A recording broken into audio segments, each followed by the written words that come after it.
Welcome to Robot Unicorn. We are so glad that you are here.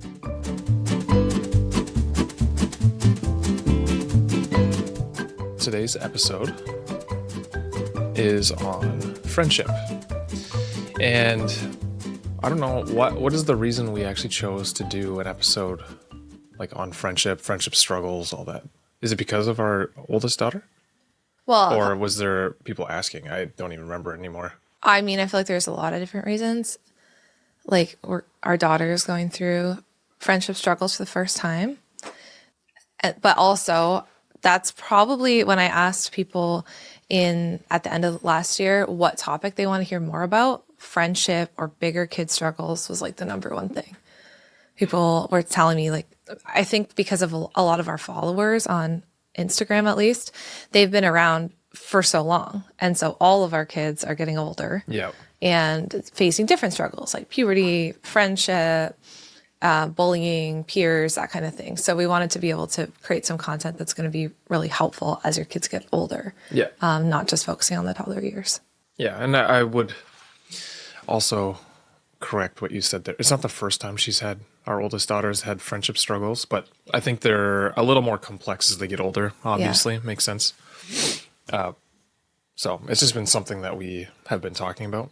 I wouldn't say her friendship struggles are the most serious at this point yet, but I think they're very typical. Yeah, definitely. It seems like they're a typical friendship struggle. So I'm just going to get right into it. Hard-hitting question right off the bat. Oh, boy.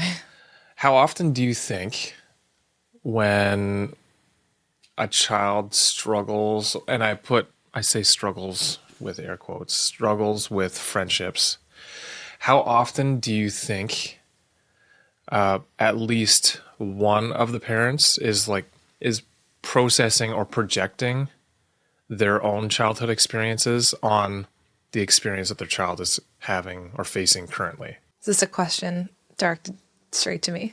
Well, a little bit. It is a little bit, but because of the way you have been reflecting on at least your friendships in growing up, I just wonder how often do you think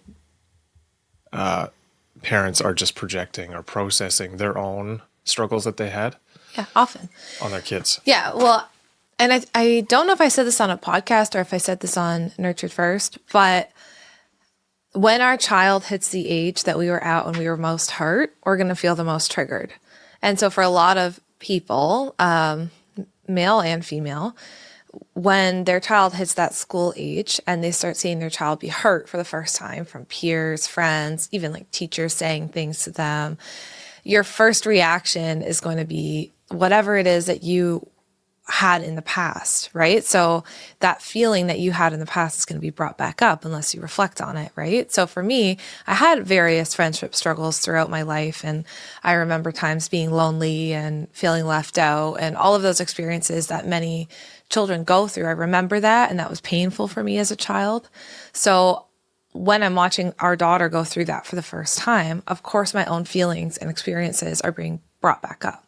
And it is really difficult at times to not project that onto her and be like, oh, you must feel so lonely or so sad or so upset, because that's how I felt when maybe she doesn't feel that way. Yeah. So, because to be fair, I feel like sometimes you have made the small issues that she's facing worse, almost feel like they're major things, where I feel like it's just typical child thing, I'll give a really good example of when that happened one time.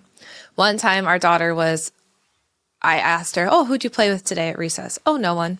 I just walked around the playground by myself. And in my mind, every alarm bell's ringing, because I'm like, wait, I remember walking around the playground by myself and feeling very lonely and not liking it. So I am interpreting this situation through my lens as her parent.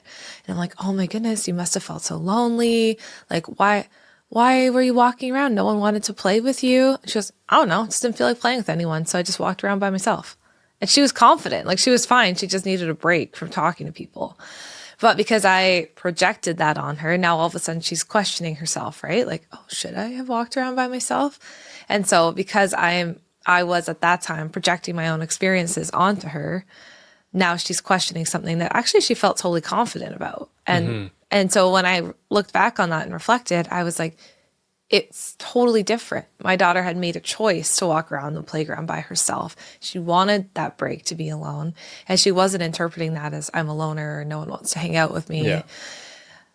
To answer your question, I think a lot of our own insecurities and the things that hurt us or we felt in pain by get brought back up when our kids go through the same thing. Yeah. And that happens to me too. So if you're like, oh man, I've definitely been projecting onto my kids, we're going to hopefully talk about that throughout this episode and know that you're definitely not alone, because that's been a big eye-opening experience for me. You like that question?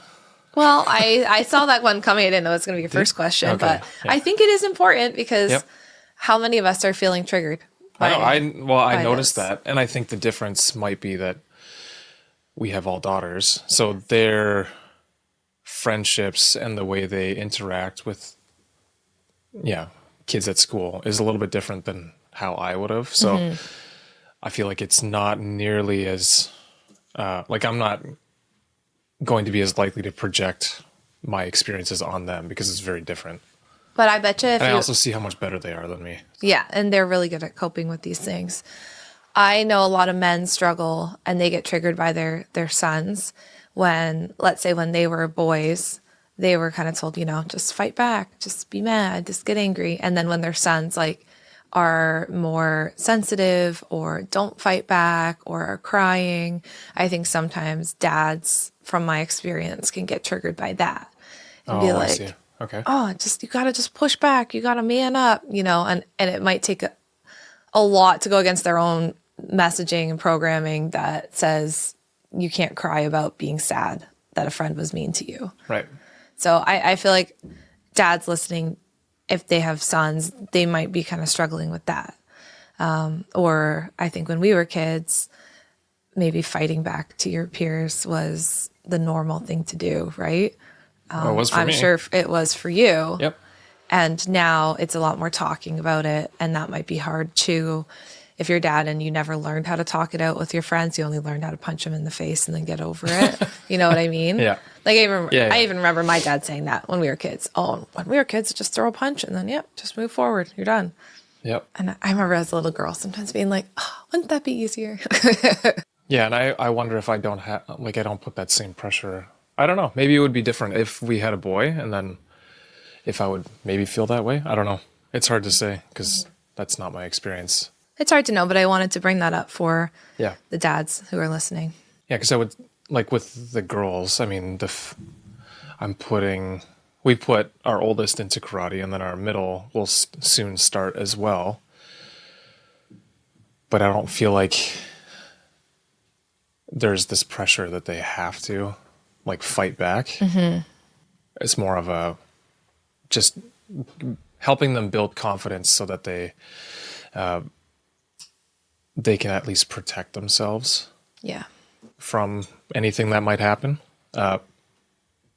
Maybe if we had a boy, I would feel differently about that. So that's a good perspective. Okay.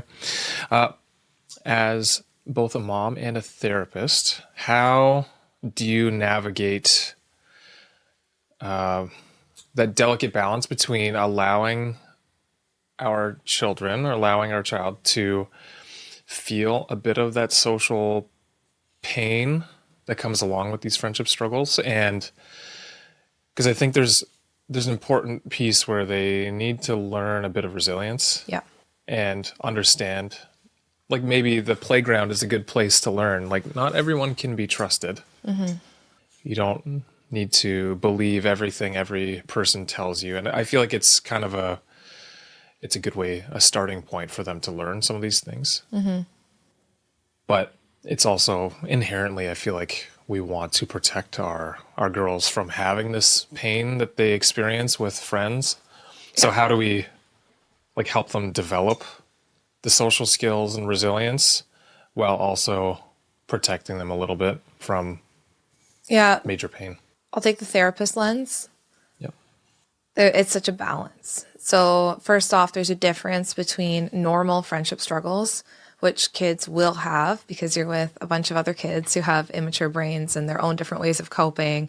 And everyone's kind of out for themselves trying to figure out how to exist with peers for the first time, right? So there is such a normalness to friendship struggles and an importance to friendship struggles. We were just talking about this in the car yesterday, right? Where through friendship struggles, if you have the proper coaching from your parents, you can learn how to problem solve. You can learn about trust. You can learn about who do you share your secrets with and who do you want to form a relationship with, and maybe who's just a peer that's in your class. Like you can start to learn those valuable skills. So I think that's one thing we can talk about that more, but that is very different from a child being bullied. Yeah, right. I often would be working with parents and my first thing when they come in and be like, hey, my kid's having a lot of friendship struggles. Like, is it friendship struggles or is it bullying? Because when it's bullying, a parent has to intervene.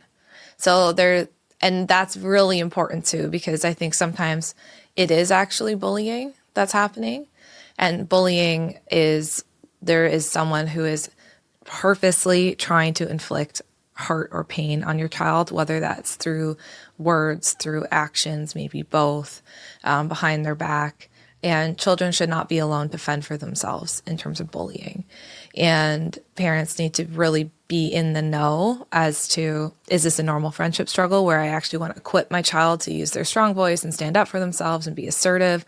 Or is this a case where there is a child who specifically is trying to harm my child? And if that's the case, parents need to get involved because that's too much for a child to take on themselves. But if we go back to what I asked originally, and maybe we're projecting some of the things that we experienced as kids, how would you define bullying then, right?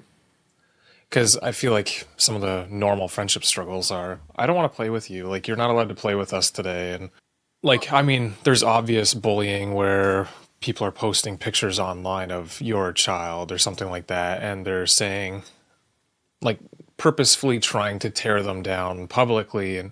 But I feel like there's a lot of in between there. So how would you determine what is bullying and what's not then? So a bully, I love how Gordon Neufeld says this, like a bully is the most aware of someone else's emotions and they know how to use them against that person, right? So a bully, it's intentional. And I think there's a difference between like, I don't want to play with you. I only want to play with so-and-so. To me, that's a child who has an immature, selfish brain and is just like, I don't feel like playing with this person today. And all I can focus on is what I want to do. That's different than like specifically saying things that is going to hurt or harm your child, right? So the difference would be in that scenario, I don't want to play with you because, and then naming some like really personal, hurtful reasons why they wouldn't want to play with that child. It's posting things online. I think our bullying definition does expand because now we have social media and so much bullying happens on social media. Yet another reason not to let your kids on there for a very long time. Yeah, so much bullying happens on social media. It's way easier to bully on social media, right? Because you don't have to do it face to face.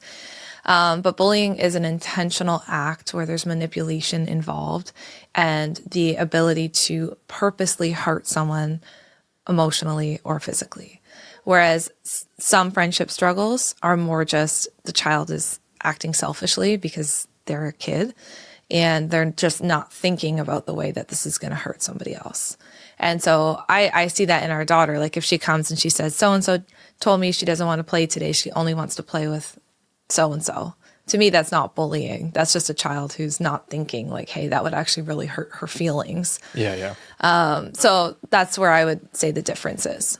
So are you saying then normal, like the way I'm understanding what you're saying, and I think you maybe will want to change your answer a little bit, but the way you're saying is bullying, definitely intervene, but normal friendship struggles, let them deal with it on their own. But I think you still want to help them. Yeah.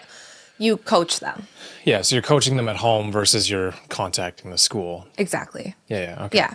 And I mean, trust your gut always. If you feel like this is something the school needs to be contacted about, contact them. Like, err on the side of caution.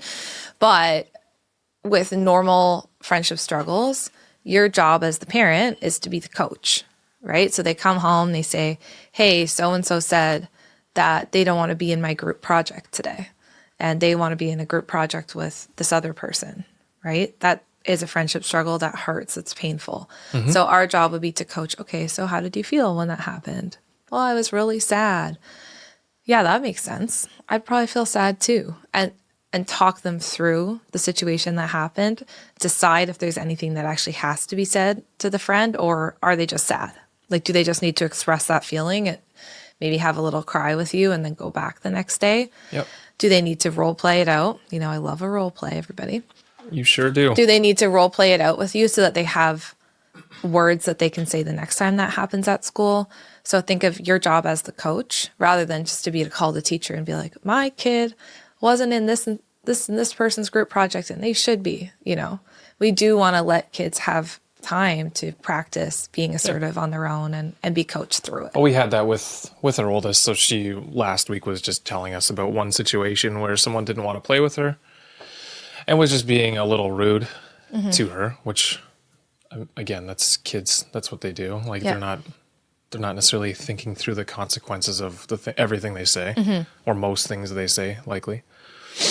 So I coached her to say the next time she's invited to play, to just say, I'll think about it. I don't know if I want to play with you right now. And just give her time to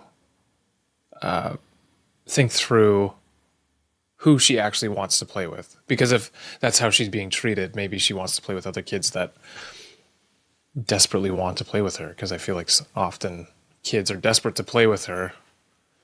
And then she'll have situations like this, and she doesn't necessarily need to play with everyone. Like I've told you too, Jess. You're allowed to be acquaintances with people too. You don't have to be friends with every single person that lives. I feel like that was such a revolutionary concept to me, because I always was someone who just like, if I know you, I just want to be your friend, and I'm friendly, and I like to, you know, be like that. And for you to be like, you know, it's okay for you to just be their acquaintance. You don't actually have to be their friend. And I was like, oh, yeah, that's kind of nice. It's kind of a relief. Yeah, because I think our oldest also feels the pressure to be friends with everyone. And she feels deeply if she isn't friends with everyone. And it's kind of like her other friend who is sad because she doesn't give enough time and attention to all of her friends that she thinks they deserve. Is that still a thing? Yeah, I think it is. Yeah, because they'll be like, well, she's my best friend, though. It's like, well, actually, you guys are really good friends and you can still be good friends, but that doesn't mean that you can't also hang out with this person. So there can be that exclusivity that can be difficult, I think, in female friendships. So how, as a parent, would you say we can avoid passing on our social anxieties to our children? Because I feel like that's what it is. Like some parents, and I think you might fall under that category too, like want to be friends with everyone. You want to please people. You want people to like you, but that's just not possible. And that's way too much pressure. So I feel like that's one social anxiety you can have, where when we talked about the two of us, like, you don't have to be friends with everyone. You're allowed to just have acquaintances, people that you're friendly with, but you don't need to know every single detail about their life. They don't need to know every single detail of yours. So how, like, that's one example, but how do you not pass on some of these social anxieties to your children? I truly think conversations like this are really important as a starting point. Well, like between the two of us? Yeah. Yeah. And with your friends, like your own close friends or your own partner, who's ever in your life, talk about how friendship makes you feel. Because even with our own personal friends, we have like our closest friends, we have conversations like this about friendship. And even as adults, friendship can be tricky, right? So I think having, like, reflect on it and ask yourself. So what I've been doing is when something happens with our daughter, I first ask myself, how do you feel about this situation? And before I respond and coach her through it, I'm asking myself, are you coaching little Jess through this? Or are you coaching your daughter? And it's been so important for me to remember that, yes, my daughter's similar to me, but she's not me. And I'm not actually coaching little Jess through it. I'm coaching my daughter through it. And what I maybe needed as a child because of all the different experiences or things that happened to me with friends is different than what she needs. Yeah. And so really separating, because I think a lot of times, even online, I see people say like, give your child the childhood you never had. But like, we need to remember that our children are not us. They're not a little version of us.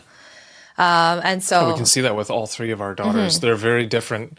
Like there's characteristics that they share from us, yeah, but they are definitely not little either one of us. Yeah, and so nor should we parent them as if they are. So sometimes I need to tell myself, this is woo woo, but here we go. Oh no.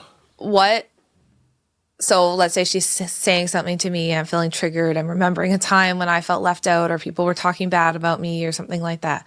Okay, what did I need in that moment as a kid? First, I got to go there. First, I have to like go to that part of myself. Okay, I probably needed to talk to my parents about it, which I often did. I needed to know that my concerns were heard and I needed to feel protected. Okay, so that's what I needed. Okay, now what does she need? And most often, all our kids need is to know that we're on their team and to have us help them find the words that they want to say to their friends. And usually they already have it. So a lot of it is just asking them questions. It's not even like saying any specific thing, right? It's like, well, what did you feel you wanted to say in that moment, right? And maybe they don't know. And then, okay, well, let's think about it. When she said that to you, how did you feel inside? Like, what were the words that you felt you couldn't say? Well, I kind of wanted to say that hurt my feelings. Okay. So maybe next time, maybe you could say that hurt my feelings. Oh, okay. Like, so sometimes it's just asking our kids the questions instead of projecting our own emotions. And I think, not to keep going on a rant on that, but my problem when our daughter first started having friendship struggles, which by the way, started in kindergarten. Just like little things here and there, nothing huge. Oh, yeah. Right? But my first instinct would be like, oh, that must have been so lonely and so hard. And so I stopped doing that. I stopped putting my own emotional labels on her circumstances. Yeah, you're, again, projecting how I felt. And then all of a sudden she's like, oh, yeah, I guess it was really, like, she wasn't actually thinking that. No. We do the same thing with anxiety. Like, before we label it as anxiety, let our kids tell us that they're scared. Because otherwise you're just projecting an emotion and now they're like, oh, I guess that is scary. So I'm letting her tell me the feelings that she's having versus me projecting that onto her. But aren't you sort of giving them potentially the, like, labels for the things they're already feeling? So we're, on one hand, we're supposed to give them the labels for the things that they're feeling, but then you're also saying that we shouldn't do that? I'm saying we should. So you don't want to role play it out, but I was going to say, let's role play it out. Okay. No. So for, let's say the example of she didn't want me in her group, right? Yep. Okay. So then I would just say, okay, so she didn't want you to be in her group? No. Okay. So how did your body feel when she said that? Oh, well, yeah. Like, and for our daughter, because we've helped her understand emotions already, she'd probably be able to be, oh yeah, I felt like a little bit sad. Like, oh, okay, so you felt sad. What was that like? And so instead of like telling her, oh, she didn't let you in her group, you must have felt so sad. Oh, I'm letting like you're not her tell me. Okay. That's the difference. Yeah, okay. I understand.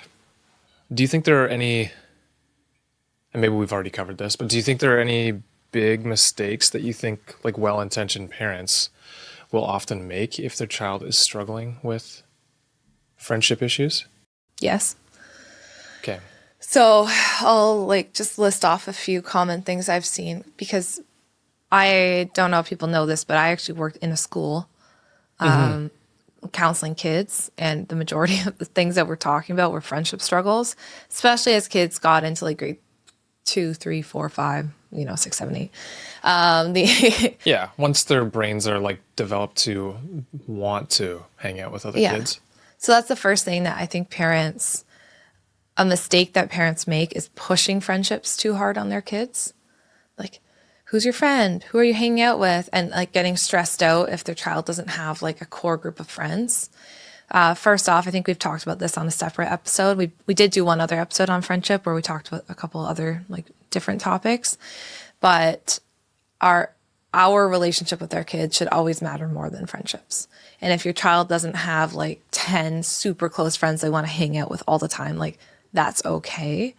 We don't really need to stress out about that, especially in the earlier years. Like in the earlier years, their job is to kind of just play with everyone, get to know who they like, who they don't like, what's interesting to them.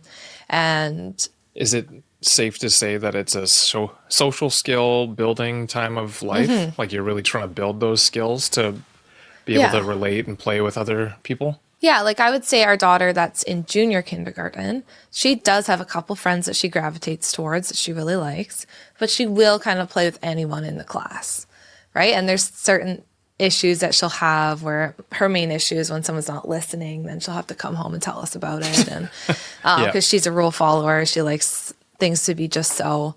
And so sometimes, again, that's like a friendship issue. Well, so-and-so wasn't listening today, so I don't like them. Okay, well, let's talk about that. Because we don't want her to not like someone just because they don't listen. But that's like junior kindergarten, grade 1. You're kind of just playing with everyone. Then we do see a change in grade 2, 3, 4, kind of like that age, where now you start to have like your friends. But as parents, I think back to the mistakes is like pushing that too hard. So we see that and we're like, ooh, we want them to have a best friend. Okay, so every weekend, let's have this person over and let's really cultivate that friendship. And we don't want our kids to feel that pressure to like have these best friends. So that's the first thing.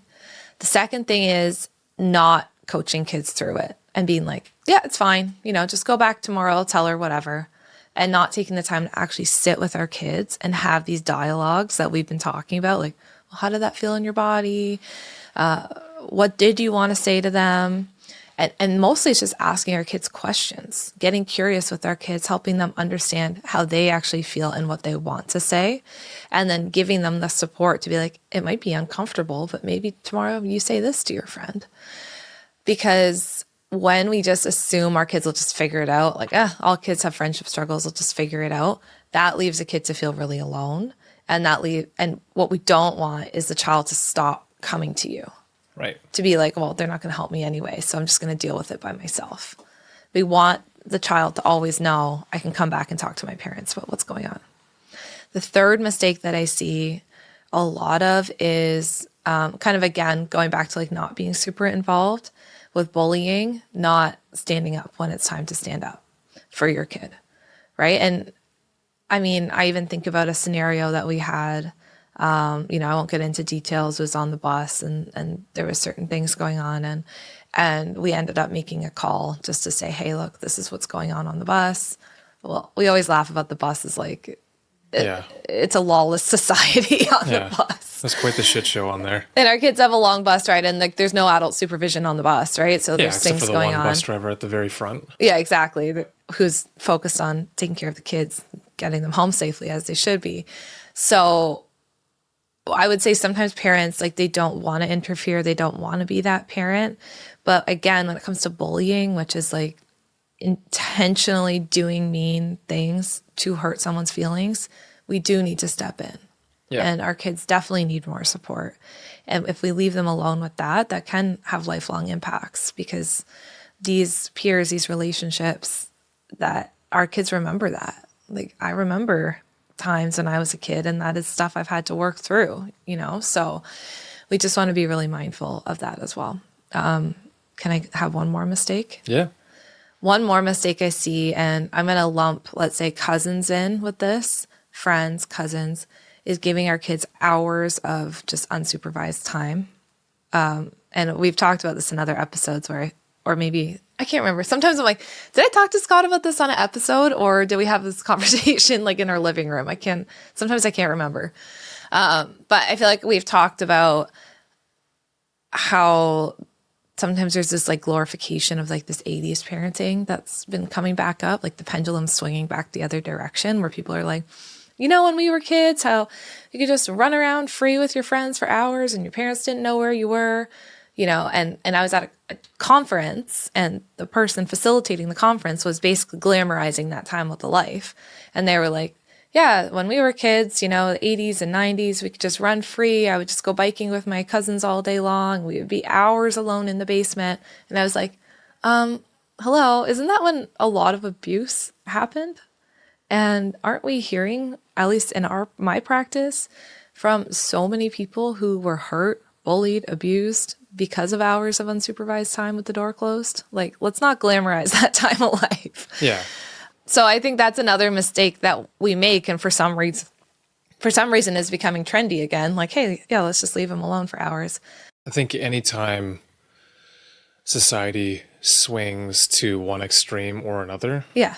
it's usually not the best outcome. And I'm not saying hover over your kids, of course. Like, let's say our kids have friends over. Again, that's swinging in the exact opposite extreme, right?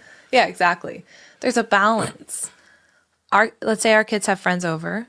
The door is open, right? We're not like, hey, go in your room with the door closed for hours on end. They can go to their room, depending on the friend. Also, you kind of got to know your kids' friends and know what's going to be okay. But depending on the friend, sure, you can be in your room, but the door is open. And, oh, hey, you know what? Every once in a while, I have to go pee. And while I'm going to the bathroom, which is beside your room, I'm just peeking in. Hey, girls, how's it going? And just making sure things are okay. I'm just checking in. And depending on the friend, if you don't know them super well, maybe they're not in the bedroom. Maybe they're just in the family area. And there is some sort of supervision while you're giving them their time. And I do think we need to be mindful of that because, again, you're dealing with kids whose brains haven't developed logic, reasoning, or they're still developing it. They're very selfish because that's how they should be because they're a kid, So just be mindful of the unsupervised time. I would say that's the last mistake I'll kind of pick on today. Okay. I think those are good. Yeah, and like we've talked about on many episodes, black and white. Life is rarely black and white, and if someone glamorizes something that is very definitive, they usually have no idea what they're talking about. So I felt like you at that conference when I was like raising my hand, like, I disagree. Like channeling my inner contrarian, my inner Scott. I feel like I'm not, am I that maybe, I don't know. Well, we'll let people answer that for themselves. I like this question for multiple reasons. And I asked this in another one that's going to be released in, I think, a week or two. Yep. Is there anything about friendship or friendship struggles that, since becoming a parent and therapist, both, is there anything that's challenged or sort of changed the way you look at friendships in children? Like something that you had a preconceived, especially since you had some challenges with friends growing up. Mm-hmm. Is there anything that changed the way you view friendships and friendship struggles after you became a parent and a therapist? Yeah. I feel like this is something that I've thought about so much because growing up, I did have a lot of different friendship struggles and, I'm not really going to get into them here, but things that impacted me for a long time. Mm-hmm. And when I was going through it, I definitely talked to my parents and I have shared different stories of the insights that they've given me that were really helpful. And I always knew I could go back to them. So I will say that was really helpful. But I think becoming a therapist and realizing how impactful those early relationships are on you for the rest of your life and those feelings that you have when you're hurt or bullied or betrayed early in life and how that can actually impact the way that you act. Like, let's say my desire to be friends with everyone and make everyone like me, right? Like how much of that was actually rooted in those early struggles that I had when I felt unliked and I felt alone and I felt isolated. Mm-hmm. So I think one thing I learned when I was doing my training to become a therapist was, it makes sense, Jess, that those early friendships would have had such an impact on your life. And I was very lucky that I could talk to my parents about it. But if you don't have the ability to talk to your parents about it, and like it still impacted me, even though I could talk to my parents, right? But like if you don't have that, so I think the other eye-opening thing for me was just how essential that parent-child relationship is and how we don't want to let friends take over. Like if I didn't have that relationship with my parents where I could like tell them what was going on, or at least know that I was safe at home and I was unsafe at home and unsafe at school, that would have led to even more struggles and even more, like we see, I forget who said this. It might've been Dr. Gordon Neufeld, might've been someone else, but that you can see the parent-child relationship in the way that peers interact with each other.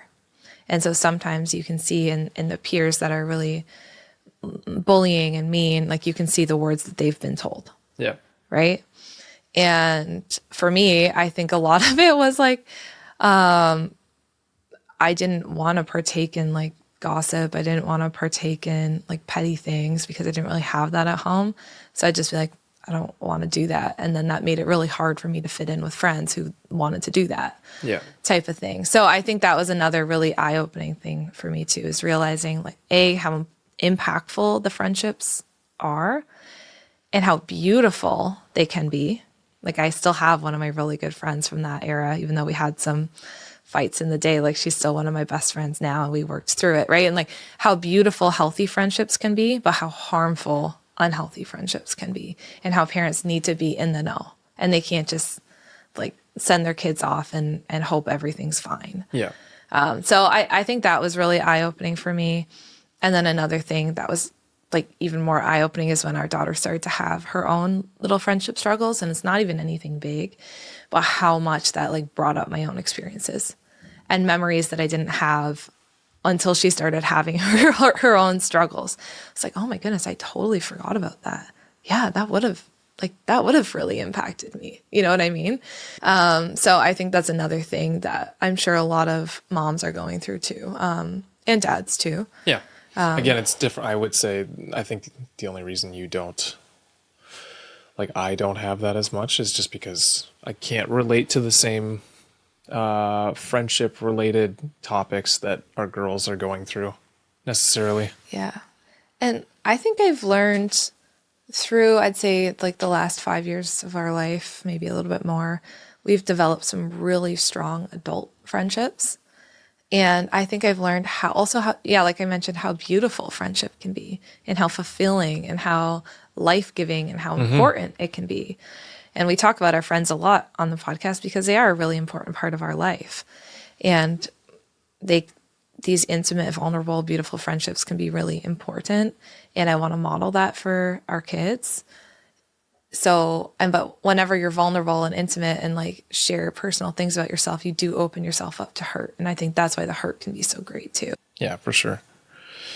Now, having been a therapist for a while now, and you've talked to parents and kids about friendships, one thing I've been wondering, and I mean, you hear about this on social media or on the news, that people are more awkward. Like it's harder for people to make friends, especially millennials. And because we're at this weird point in life where we've been on social media and like a lot of our life is online, but then you hear the older community saying no one knows how to talk to each other and no one calls each other on the phone. And do you think that has had an impact on like kids now even, or do you think it will? Yes, I definitely think social media and our digital communications and stuff like that will have an impact on our kids, and does have an impact on the kids who are on it. I have heard from so many parents that come in worried about, let's say their preteens and their teens who they've just got a phone and they'll just sit there all day on Snapchat, right? And I think there is something to sitting across from each other, sitting in a room, and I remember when we were teens, we just sit in a big room and everyone's on the couch and none of us had a phone, we're all like looking at each other, talking, having. If we did, it was a brick. If we did, it was a brick, and it's not like you were scrolling anything on it, right? You maybe would text your friend or something. There's something we gain about making eye contact, understanding someone's expression, understanding the tone of voice. And we lose that. And a lot of teens are losing that because let's say they're just on Snapchat, or they can manipulate their message to sound how they want it to sound, whether or not they are happy or they are sad or they are mad. And so it's becoming harder to actually read someone's emotions. And it's not the way that we were designed to be in community together. And it's interesting because it's for the first time in human history. Yeah. We now have this intermediary, like this thing in between humans to communicate with each other. Yeah. And it makes communication much faster and, let's say, more efficient, but it's not necessarily making us better at actually relating with one another. If anything, it is potentially doing the opposite. Right. I remember this last summer, I was at the park and there was two teenage girls at the park and they were beside me on the swing and they were both on their phones on this swing that had like chairs on both sides. It kind of goes up. So they're sitting there and they're completely oblivious to the fact that I'm there with my kids. You know, they're both on their phones sitting on the swing and they're texting this boy, and the boy, and they were deceiving him essentially on the text. And I could hear them talking and they were trying to lie to him about who likes him. And they're like, oh, he believed us, you know, oh, I can't believe it. He's going to go meet up with her later here and she's not going to be there. Like laughing like it was so funny. And I'm just thinking to myself, so you have this boy, teenage boy on the other end who's now thinking that this girl he likes, he's going to go meet up with her later. And these other two girls, friends of hers, are like laughing, thinking this is so funny. We're going to fool him. And like, how is he going to feel when he goes there and he's fooled? Like, how do you build trust? How do you actually start to believe anyone when that's happening? And I know like that's such a common experience.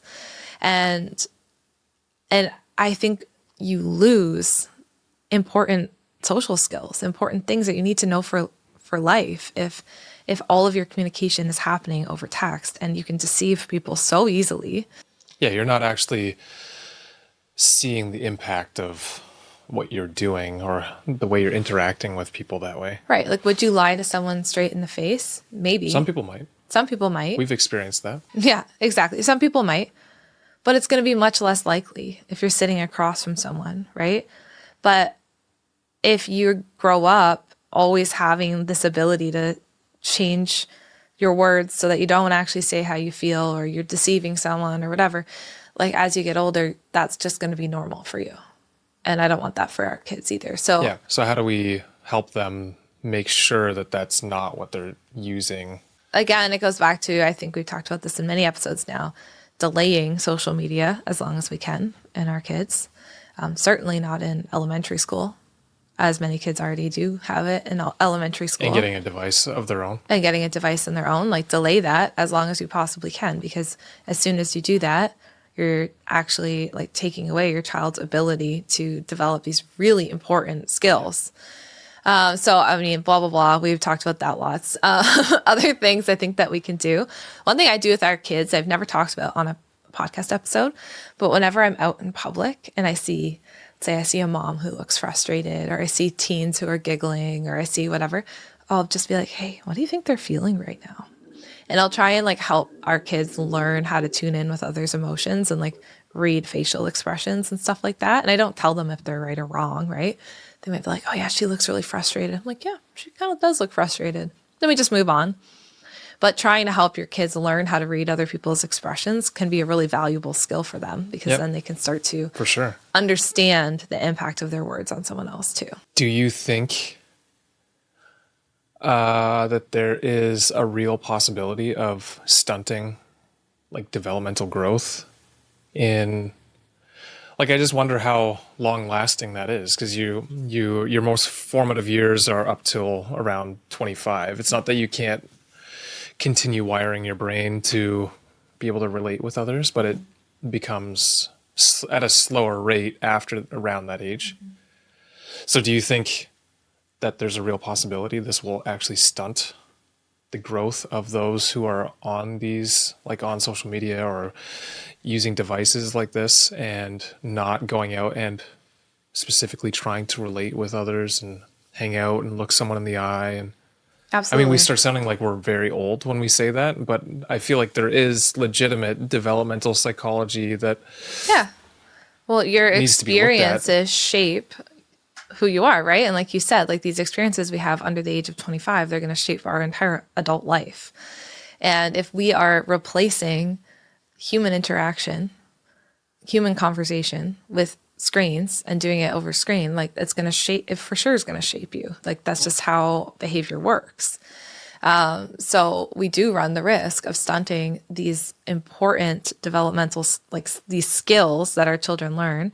And it's honestly, if we go back to our original discussion about coaching your child versus stepping in every time, it's the same thing. Like if you step in every single time there's any struggle in your child's life, like we said this in the anxiety episode too, and we never give our kids a chance to like feel lonely and not be unsure of what to do, or feel sad at school, or like have these emotions that are not happy, then we also will stunt our child's ability to problem solve and to stand up for themselves and so Develop that resilience. and develop resilience. Like Yeah. our job as parents is not to make our kids' life flawlessly easy and to bubble wrap them and make them happy. Like that would be really upsetting if my job was to make my kid happy all the time, because I would never be able to do it. And if I did, I'd be like going over myself constantly in order to do that. Yeah. Oh, and as soon as they go to school or move out and they have to deal with all of that on their own, they're not prepared for it. That doesn't seem like that's a very fair thing to do. Yeah, exactly. Like I want to equip my children to experience loneliness, but know that they have a place where they're always safe and they're always welcome. And that's why that relationship, it comes back to the relationship with you again, right? Like I can be lonely. Like I'll tell you a story, and this I think will be a really good story. Like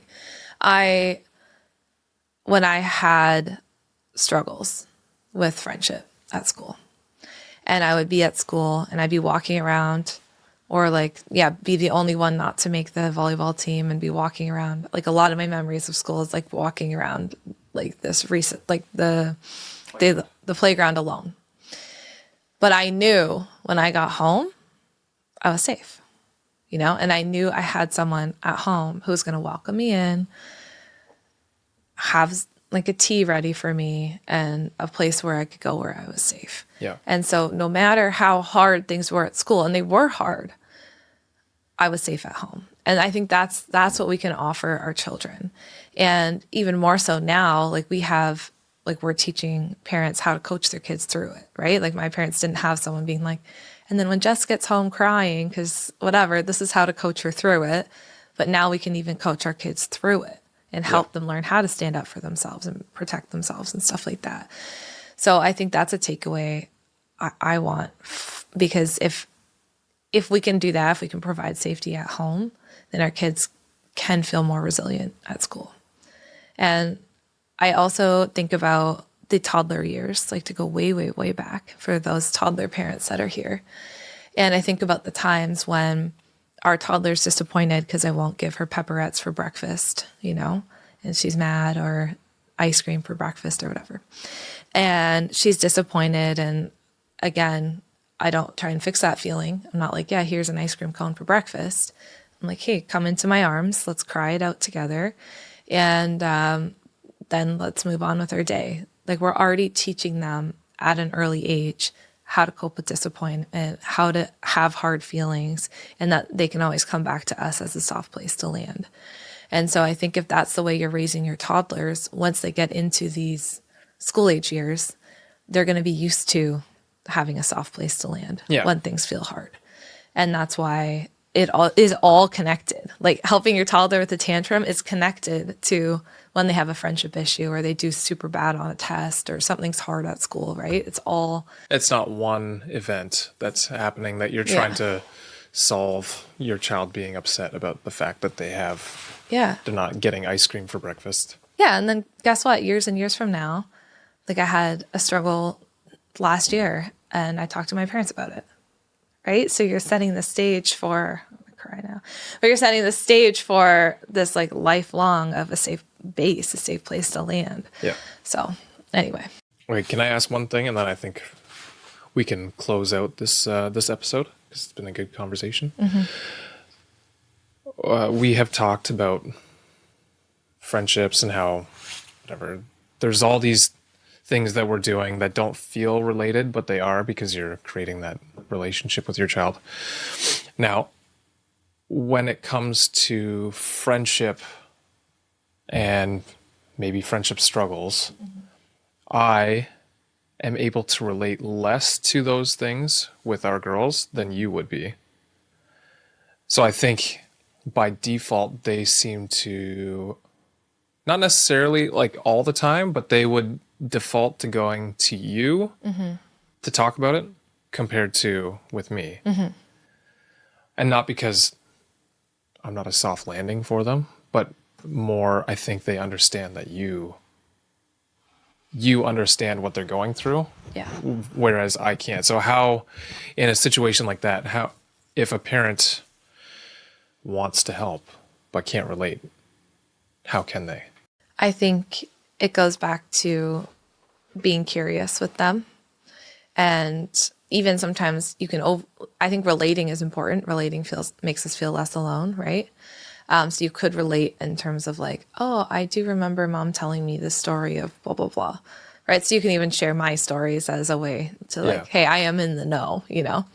But finding those moments to be like, hey, it looks like you had a really hard day at school. What's up? Or they're talking to you and you're like, can you help me understand what's been going on between you and so-and-so? Or tell me more about school today. And having those tell me more, what's up, and help me understand are three very important things that you can say. What you're saying is it's more on me to actually pursue them and ask for more information. Yeah, show them that you want to be involved and that you're curious.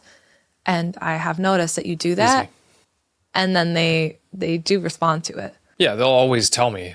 Yeah. But I was just wondering, like, is there a way that I can help better? Yeah. That I would say those three. You know those three, but help me understand, tell me more, and what's up. Yeah. That'll get you far. Sounds good. Well, thank you all for listening today, and let us know if you have any questions on friendship. I feel like I could go on and on this topic, and we'll talk to you again next week.